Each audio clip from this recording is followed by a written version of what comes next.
At 125, we have Britton Longmire out of Las Vegas, Nevada. He's a senior. He came out, wrestled a really tough match. Was able to get to his shots off the guy's underhooks. Ended up scoring 3 takedowns, one being in overtime for the victory. At 133, we have returning Pac-12 champion Devin Latito. He didn't wrestle the match we wanted him to against Bakersfield. He kind of let him control the match, but it kind of lit a fire under him. And this week he's been working really hard, training really hard. And hopefully we're going to see Ian Nickel again. At 141, we have Colt Shorts. Came out a little bit flat, but wrestled really hard, came back from behind with the victory. I think he won by 3, if I remember correctly. At 149, we have Blake Castle out of Ohio. That's Dom's brother. Wrestled a really funky guy, was able to keep solid on his shots, score solid takedowns. We didn't ride the guy like we wanted to. That's one aspect of his match that we really worked on tough this week. And then at 157, we have Max Schneider out of Chicago. He came out, controlled his ties the way he wanted to. Saw a lot of action from him. I think he scored 4 or 5 takedowns. All right, we started the dual meet at 165 with Sohrab Movahedi, a true freshman from Granada Hills down in LA. He really came out kind of flat in the beginning of the match.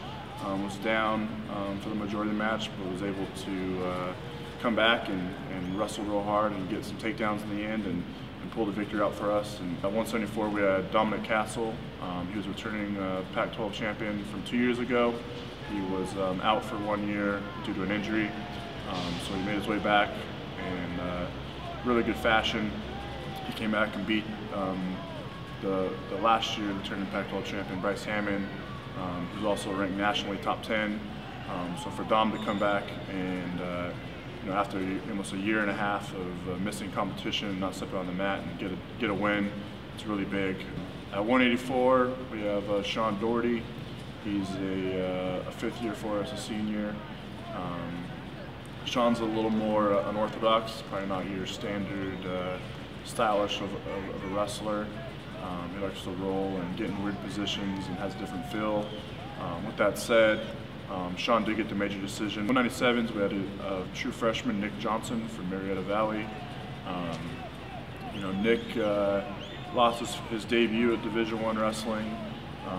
Still has some things to work on a little bit, but he definitely has the heart and the motor for Division I and wrestles hard for 7 minutes. Heavyweights, another true freshman named Spencer Empey. He had some really good offensive and counter moves in his match and was able to capitalize on them and come out with a victory of 7-3, which the kid was a pretty stout opponent, so I was happy to see him come out and get a W for his first Division I match.